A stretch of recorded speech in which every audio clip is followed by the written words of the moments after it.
Yeah, Excellency, Africa Media is pleased to have you this special day. We have a little concern about what is happening in Cameroon. We want to talk precisely of the Anglophone problem, which is like escalating right now. We have the militarization of northwest and southwest regions, want to say, and leading to a rampant killing. What is your perception of the situation? What analysis do you make of the situation right now?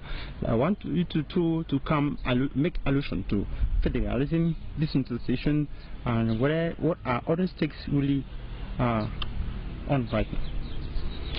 Well, once more, I want to welcome you to Baba too, and that I've always appreciated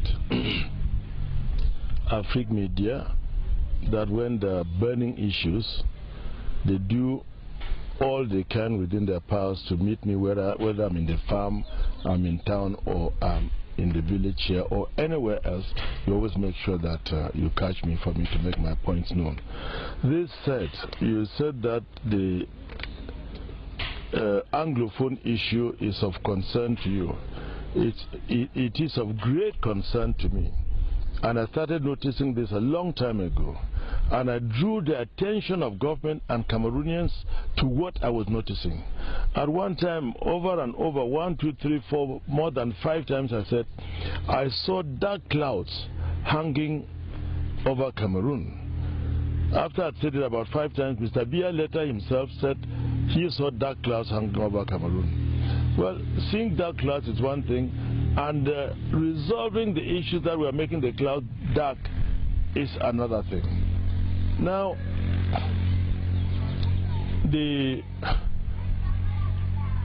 so-called Anglophone problem, when it started with the teachers calling for better conditions of service, the lawyers calling for better conditions to serve the people in the courts, with magistrates, bailiffs purely of French origin, the French as their first language, who could not speak English very well, coming here to interpret the laws were not very easy.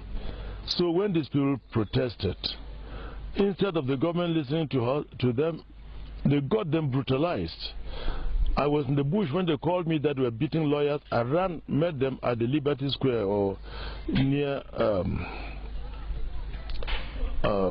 City Chemist. Even in my presence, the police were threatening to beat the lawyers. I think that we are living in a country where people should be able to tell you how they feel and what they want to do to feel better. I think that we've come to the world to have a better life, live happily, and all the like.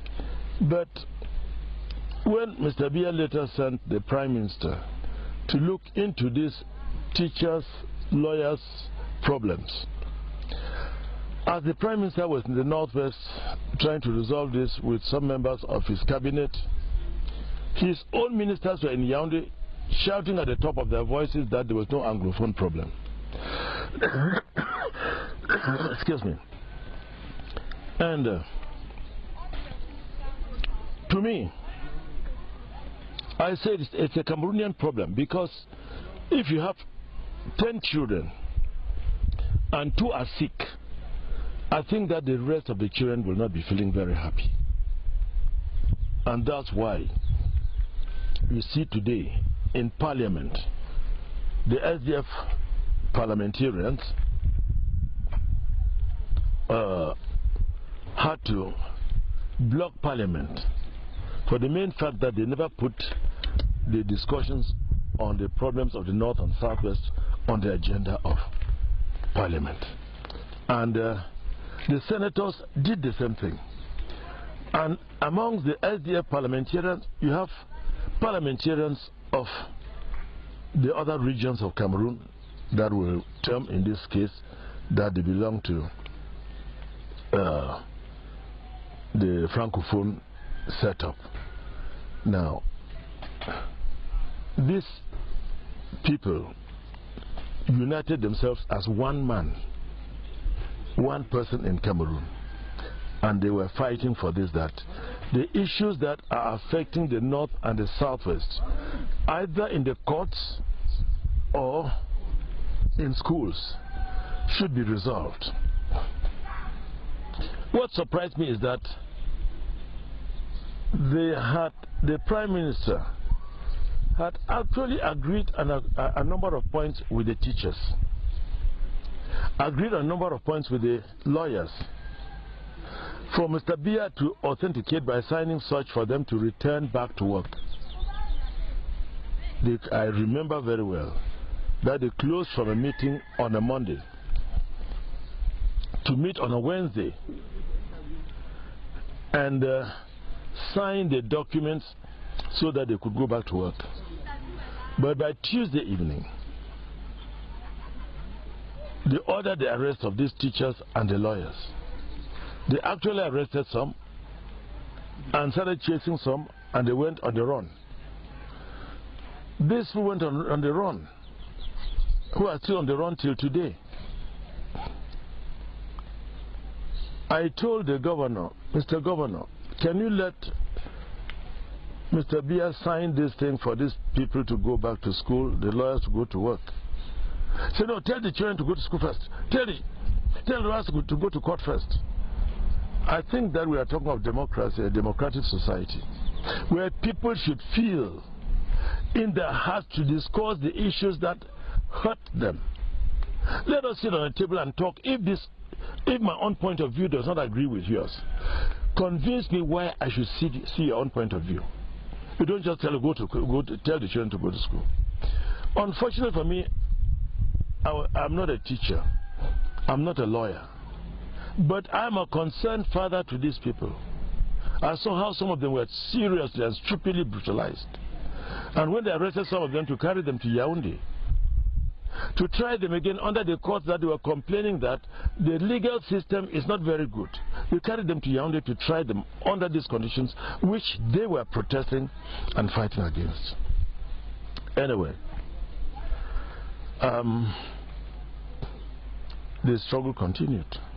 When I met with Mr. Biya around January, when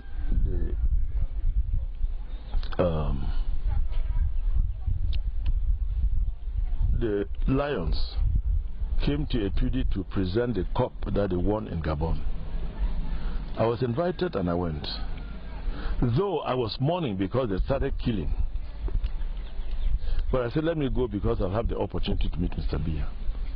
When I got there, I met Mr. Biya. He greeted my hand. I heard him. I said, please excuse me. I know me and you only talk here. Look for a solution to what is happening in the North and Southwest. Oh, Mr. Chairman, we're looking at it. We'll see what to do. I said, this thing will soon drip through our fingers. Because when the thing started, I went out to the streets in Bamenda, and the children stoned my car 4 times. When they stoned, I came out of the car. Some of them took off and running. I said, come tell me, what is your quarrel? Which is what I expected Mr. Biya to call the people. Let me know, what is your quarrel? What can we do? And at that meeting, or the presentation of the cup, I told Mr. Biya that, please, excuse me, sign for these teachers to go to school, for the lawyers to go to work. About the federal issue and whether decentralization or federation or secession, let them know that these are political issues that we'll be discussing in Parliament.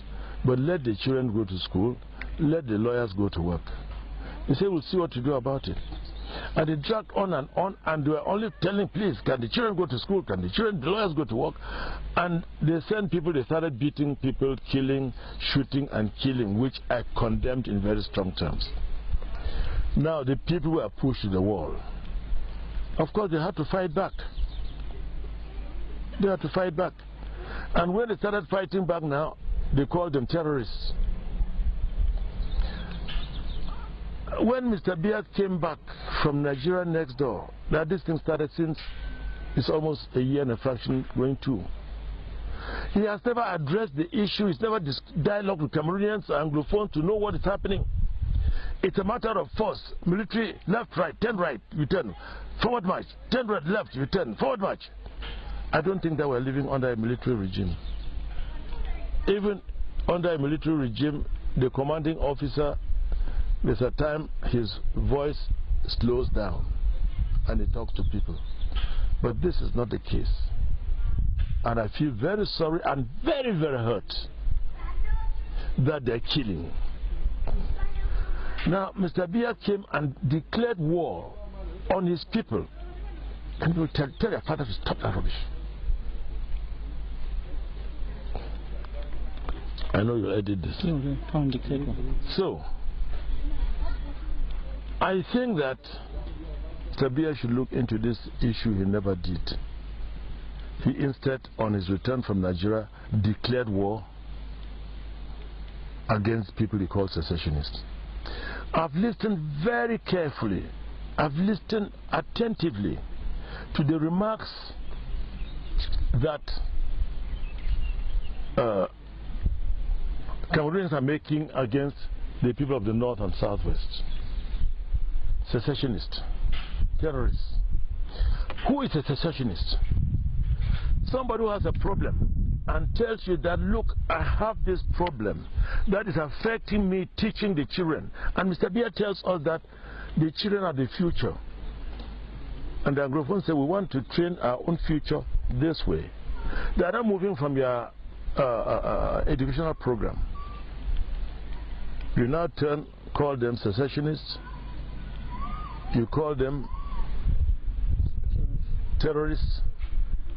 And some Cameroonians go to the extent of saying they are Biafrans and all the like. Please, let us analyze this. Who is a secessionist? To me, a secessionist is a person who does not listen to the cry of the children to resolve that problem. You secede yourself from your children's problem. 2, Mr. Biya cannot wage war against his own people.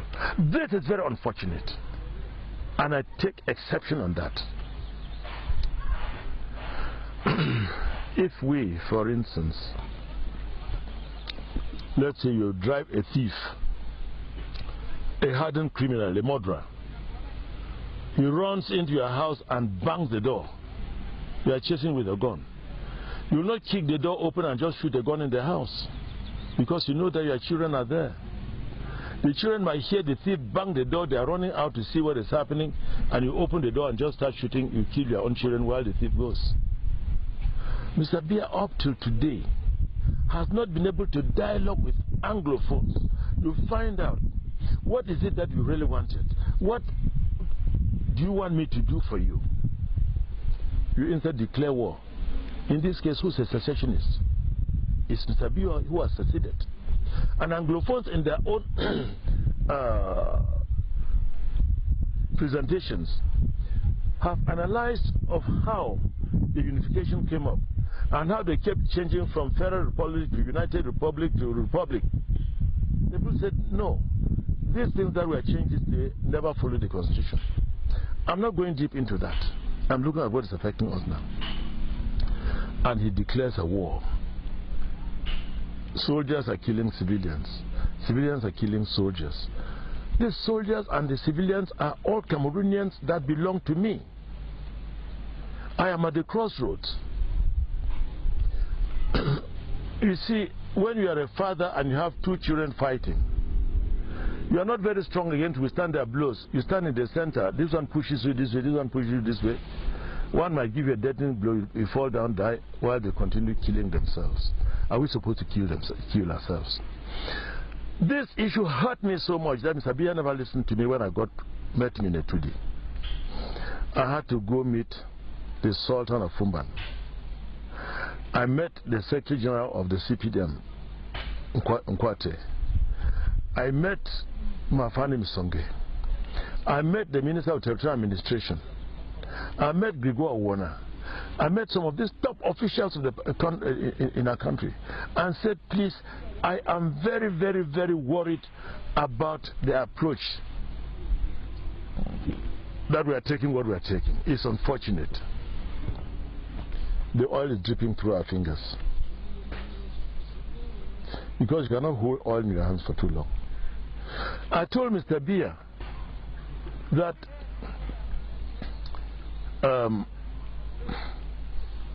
when they shot my car 4 times, I came out and saw the category of children that were attacking were on the streets. I came out. They said, "Chairman, what are you doing? Go back home. We want to die us." Children of ages between 10 and 35. This is that future that we talked about.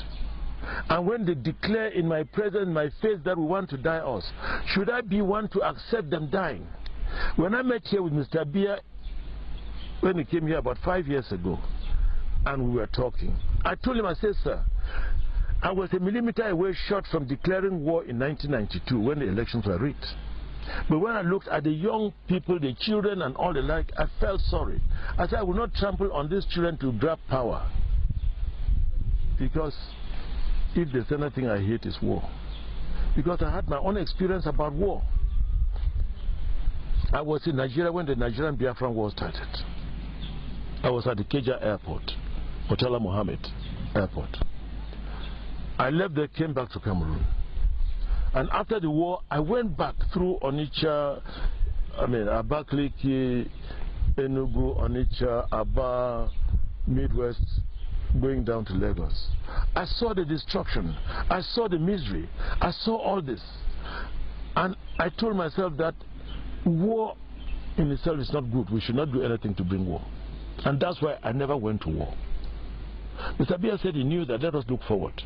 Looking forward, we are now in my own area where the people are being attacked, shot, killed, properties burnt, and I suspect very strongly that some of the issues that are happening are being propagated and engineered, masterminded, and executed by Mr. Biya's soldiers to show that they are the Anglophones that are doing this.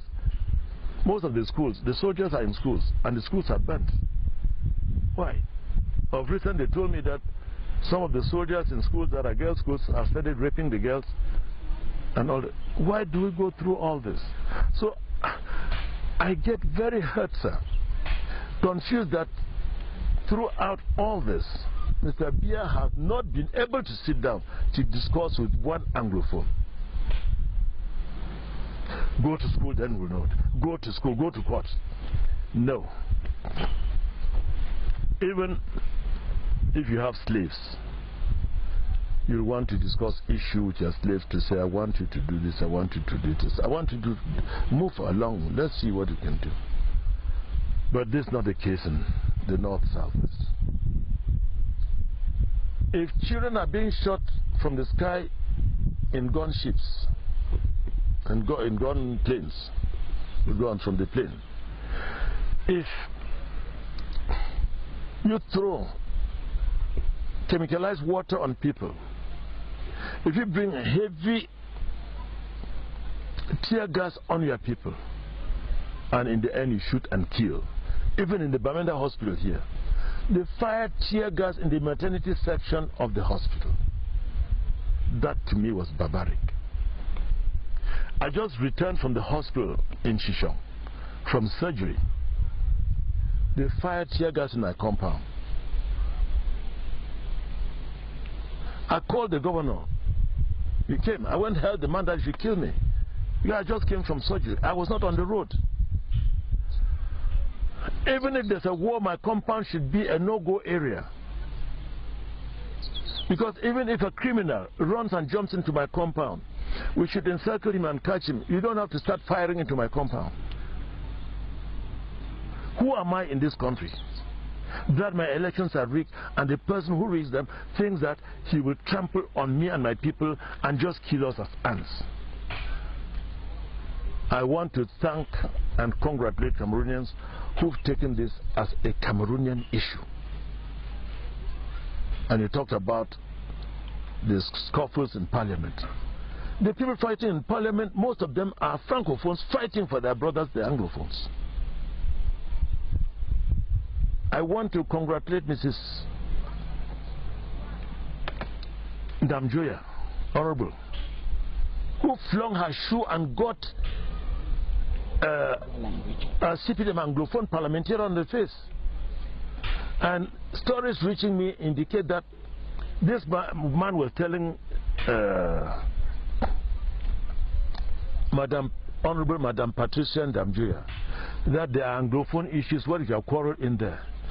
This woman, with the pains of a mother, removed her shoe and flung, and thank God it got him right on the face to show the mark that it is not just an Anglophone issue. It's a Cameroonian issue. And when the Francophones of the SDF in Senate from Adamawa and the West held Senate hostage, the Anglophone senators from the Northwest, Southwest, what did they do? We have to now identify where we stand in the midst of pain. It's not just the food that we think we can eat and the position we hold. Let me make this abundantly clear. I formed a party, and when time came for us to go to parliament, to council first, I sent the younger people to go so that I stand behind to control. Time came for us to go to parliament. I still send the younger people to go for all these years. I did not rush into parliament to fill my pocket with monies and, oh, let me go and eat my own before I go. Senate. I tried to go into Senate, they dribbled, and I didn't go. I didn't bother. But I'm happy that the younger people again went. To me, I believe very strongly that I've trained the younger people who will take over tomorrow. And training is not necessarily going in there to do myself. We sit in the National Executive Committee meeting, we discuss debate issues, and I give them the line of direction, which we've been following. And if we were to take from what our Anglophone brothers outside were saying, Frundi walk out of parliament, Frundi resign, Frundi do this, they didn't even call the name of the CPDM. So I suspect that most of the people, I first congratulate them for what they've done to raise the awareness of the Anglophone issue at international levels. But among them, I see CPDM people who are only telling me, Frundi, resign. They've not called on any CPDM parliamentarian or senator to resign. They've not. I told them that when I accepted to go to parliament, it was because I was taking the struggle from the streets onto the floor of parliament. The SDF parliamentarians cannot just resign like that. The SDF senators cannot just resign like that. They have to take the struggle on the floor of parliament and fight it out there. And I told them, please go to the floor of parliament. I signed the resolutions that I am sending you to the floor of parliament. Go and fight it out there.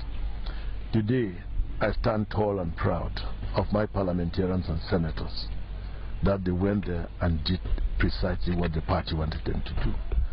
So, if today we are talking of Anglophone issue, why are they killing people in Manfi? Why are they shooting and killing in Kumba and the rest of it?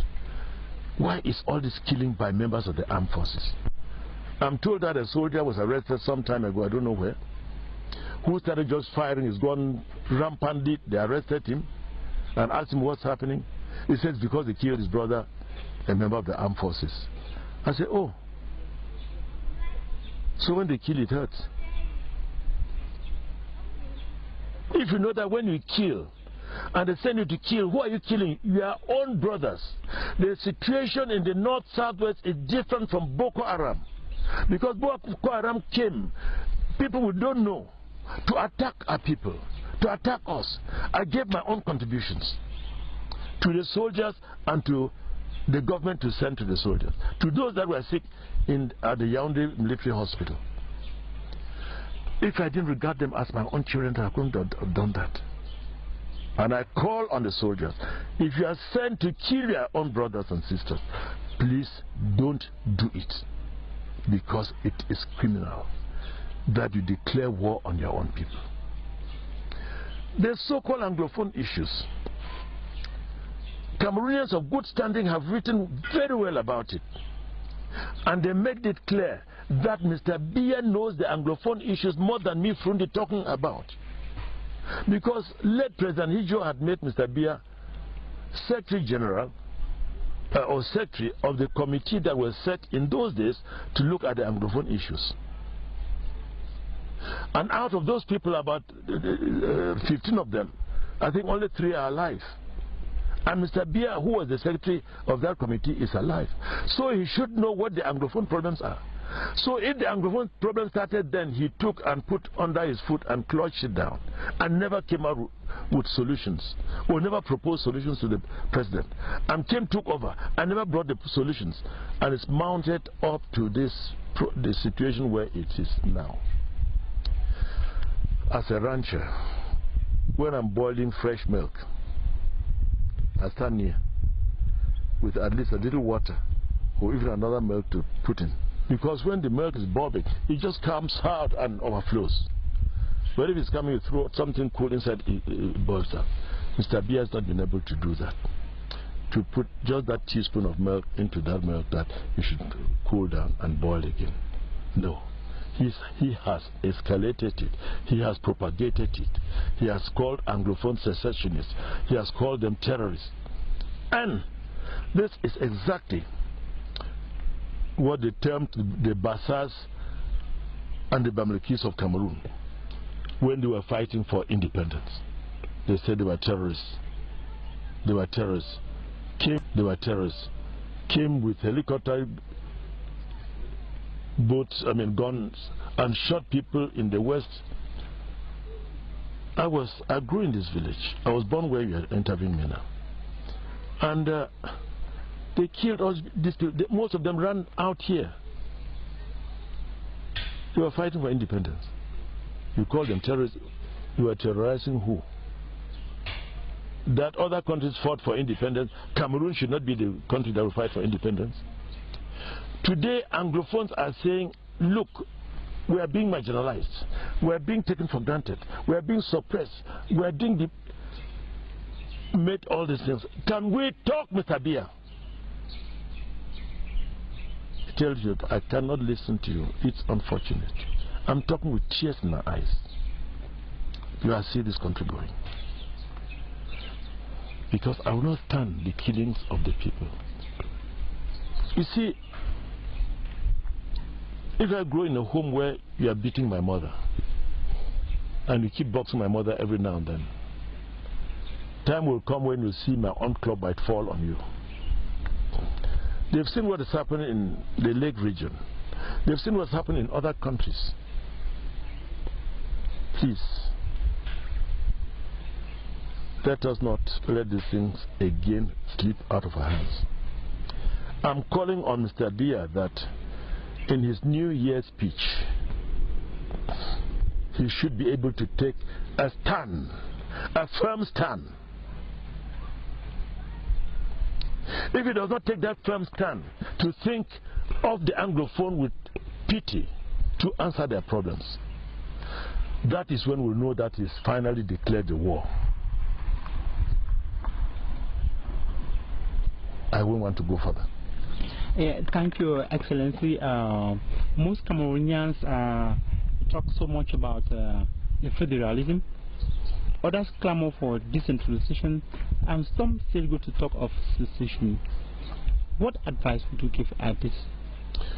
No, the SDF was, from the onset, the SDF was for a federal system of governance. Because in a federal system, when you do the budgeting of the different federated states, you give them to run their budgets. But this that they say decentralization, they're in Yaoundé pinching monies, giving left and right. For instance, when you look at the SDF run councils, the budget that they give them is not up to what they give to the CDM run councils. And in the federal setup that the SDF proposed, it was that if we have a resource here, when they sell that resource, let's say wood, they give a certain percentage, about 40%, to the council of the area where these resources are coming from. Then they can give, out of the 30% that remains, they give the 30% goes to the government, and the other 30% goes to the other federated states. This was not done. That you saw the council of Yukaduma. A new young mayor who just came in, they gave him about 1.5 billion as his own share from the wood. Of course, my friend took the monies with his wife, they went them to France. Enjoyed themselves well, came and went straight to prison. This is not the federal thing we are talking about. We are talking of giving people their own share of the budget, so that if they want to train their own children, to send them to schools, specialized schools, to do whatever thing they're doing specialized, they could do it. This issue of education couldn't have come up. This issue of the lawyers' complaint couldn't have come up. But they said, I hear some political leaders now saying, oh, we want but federation now. But those are people who objected to the federation that the SDF came up with. That Fundi talking about the federation meant, what Fundi meant was secession.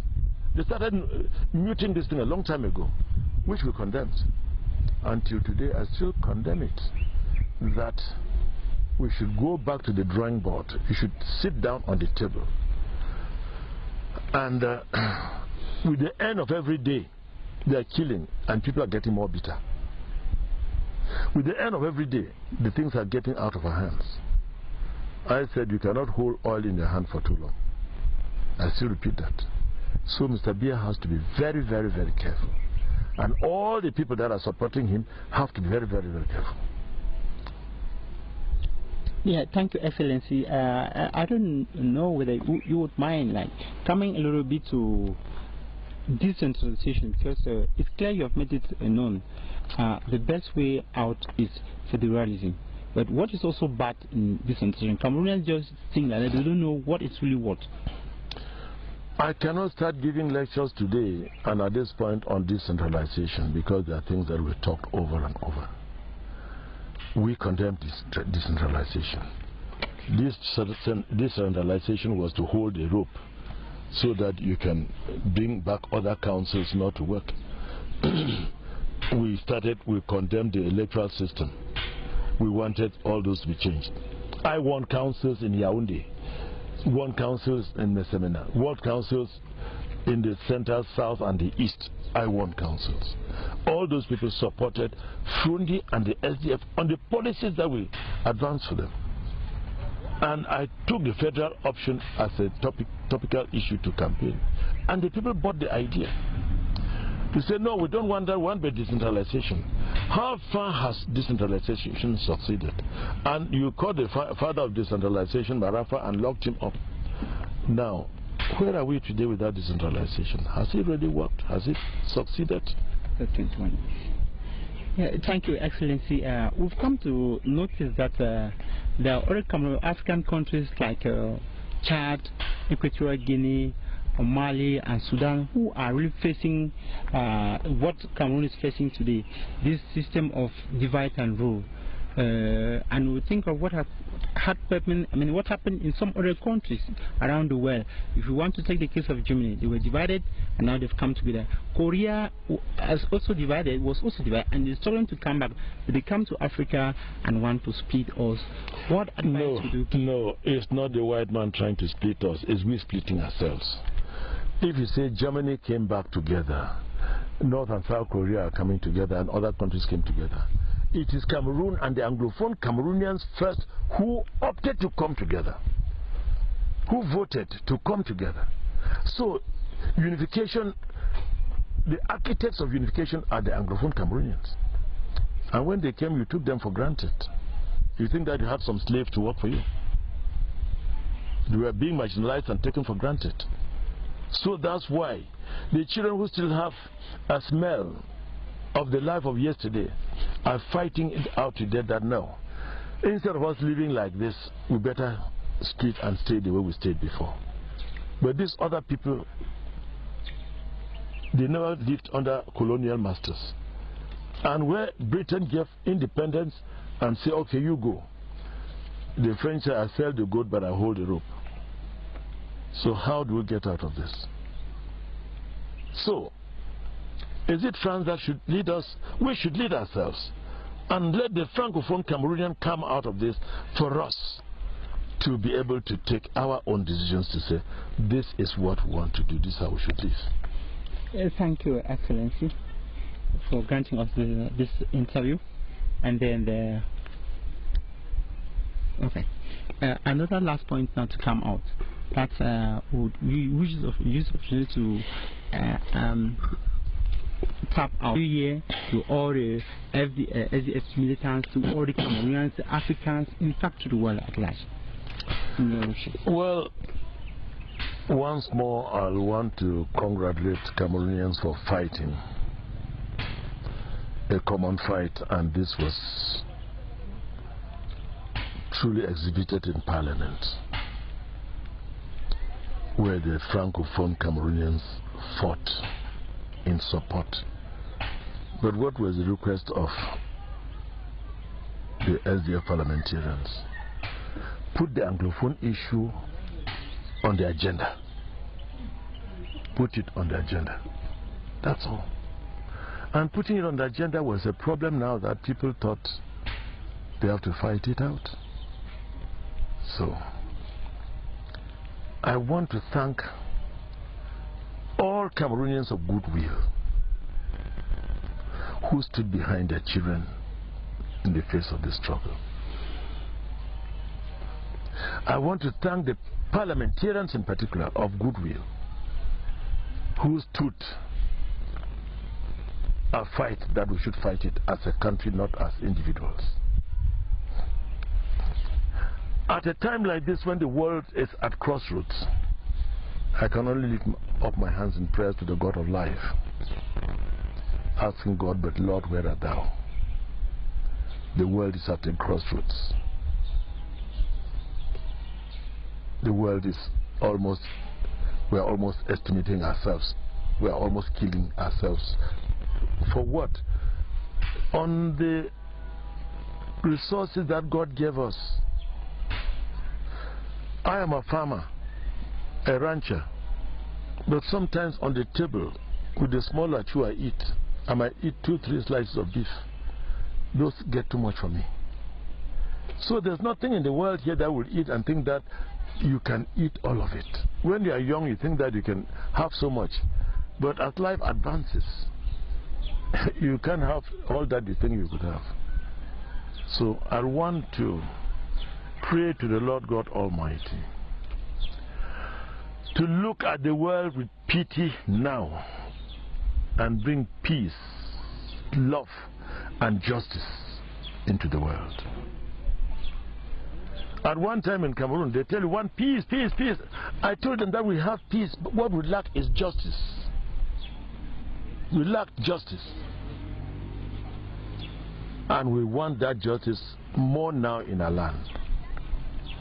And again, I want to appeal to Mr. Biya to look at the Anglophone issue with pity. Because the younger people are getting out of grip. And nobody's ever won a war against his people. Let him stop the war. Call on the people. Open, sincere, honest dialogue with his people. And we'll clear all this. And Cameroonians will be living in a country of love and smiling plenty. Thank you. Thank you, Excellency. But we left out something. The New Year, which is to young Cameroonians, to the SDF. It's also important because we have a special plan for us. Yeah. At the level where we are, I will not end without wishing all Cameroonians a wonderful New Year. Some will be celebrating the New Year in pains. They've lost loved ones.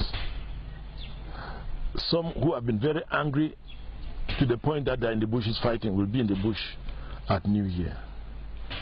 Is there anything I can do for us to resolve this so that we march on our streets, hand in hand, holding our hands, smiling and saying that we are one, Oh, we are together.